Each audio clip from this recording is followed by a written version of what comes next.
Assalamualaikum warahmatullahi wabarakatuh. Saya Widya Darti dari kelas 1C, Prodi Ekonomi Syariah, ingin menyampaikan tentang pembidangan ilmu fikih.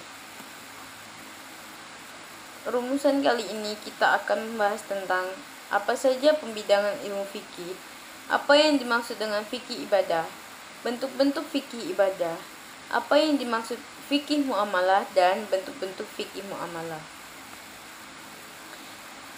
Sebagaimana diketahui, fikih merupakan kumpulan aturan yang meliputi berbagai hal perbuatan manusia.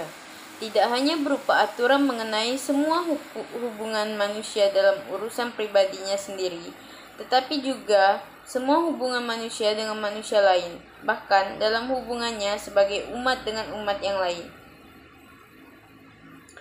Dalam fikih diatur segenap perbuatan manusia dalam dimensi hubungan vertikal atau hubungan manusia dengan Allah dan dimensi hubungan horizontal atau hubungan manusia dengan sesamanya dan makhluk-makhluk lainnya. Pembidangan ilmu fikih dibagi menjadi dua bagian besar, yaitu bidang fikih ibadah, yaitu aturan yang mengatur hubungan muslim dengan Allah Subhanahu wa taala, dan bidang fikih muamalah yang mengatur tentang hubungan antara manusia dengan manusia yang lainnya. Yang pertama kita akan membahas tentang bidang fikih ibadah. Kata ibadah dalam istilah bahasa Arab diartikan dengan berbakti, berkhidmat, tunduk, patuh, mengesahkan, dan merendahkan diri. Dalam istilah Indonesia diartikan perbuatan untuk menyatakan bakti kepada Allah yang didasari ketaatan dan mengerjakan perintahnya dan menjauhi larangannya.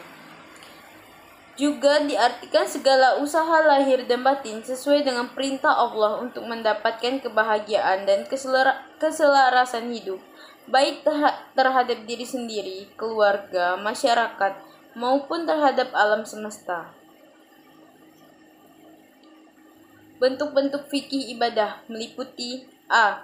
Pembahasan taharah, baik taharah dari najis maupun taharah dari hadas, mandi, tayamum, sholat dengan segala macam rukun dan tata cara sholat, serta hal-hal yang berhubungan dengan sholat, termasuk di dalamnya sholat jenazah. B.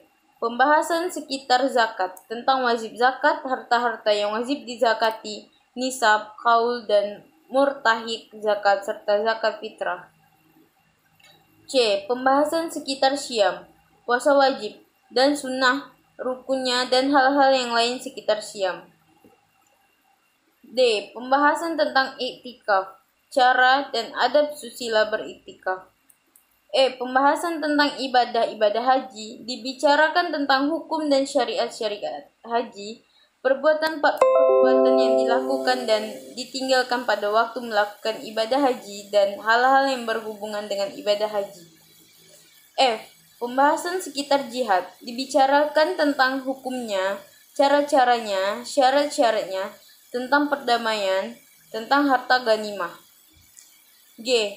Pembahasan tentang sumpah, macam-macam sumpah, kafarah sumpah, dan lain-lain sekitar sumpah. H. Pembahasan tentang nazar, macam-macam nazar dan akibat hukum nazar.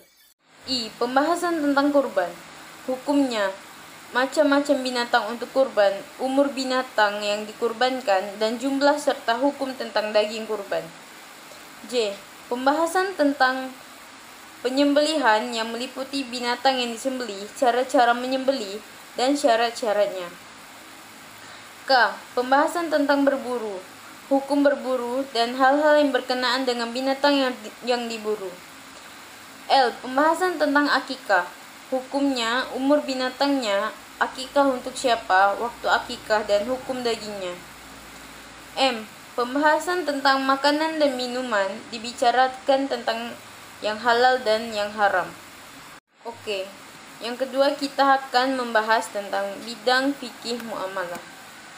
Kata muamalah, yang kata tunggalnya muamalah yang berakar pada kata amal, secara arti kata mengandung arti saling berbuat atau berbuat secara timbal balik. Lebih sederhana lagi berarti hubungan antara orang dengan orang. Bila kata ini dihubungkan pada lafaz fiqh, mengandung arti aturan yang mengatur hubungan antara seseorang dengan orang lain dalam pergaulan hidup di dunia. Ini merupakan imbangan dari segi fiqh ibadah yang mengatur hubungan lahir antara seseorang dengan Allah Pencipta. Bentuk-bentuk fikih muamalah meliputi A. Bidang al-ahwal al-syaksiyah. Bidang al-ahwal al-syaksiyah yaitu hukum keluarga yang mengatur hubungan antara suami istri, anak, dan keluarganya. Pokok kajiannya meliputi 1. Fikih munakahat. Munakahat secara bahasa ad-domu artinya berkumpul dan al-wat'u artinya bersetubuh. Secara syarat adalah akad yang mengandung kebolehannya bersetubuh dengan adanya ijab qabul atau adanya pasangan atau lafaz nikahnya. 2. Fikih mawaris. Waris secara bahasa al-baqa'u yang artinya tetap atau pindahnya sesuatu dari satu kaum ke kaum yang lain. Secara syarat, hak yang diterima untuk dibagi dan haknya itu tetap bagi orang yang berhak setelah mati. Orang yang berhak yaitu kerabat atau sejenis pewaris. 3. Fikih wasiat. Wasiat secara bahasa al-isolu berarti tanda terima. Secara syarat, sumbangan atau pemberian dengan hak yang ditambahkan meskipun diakui kepemilikan barang setelah mati, bukan dengan pengelolaan dan tidak tergantung kepada kebebasan. 4. Wakaf. Wakaf secara bahasa menahan. Secara syarat menahan secara nyata.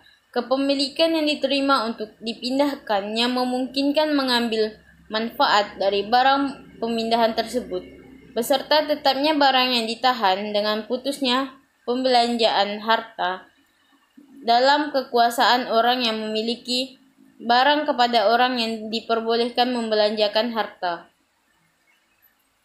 B. Bidang fikih mu'alamah. Bidang ini membahas tentang jual beli bayi, membeli barang yang belum jadi dengan disebutkan sifat-sifatnya dan jenisnya.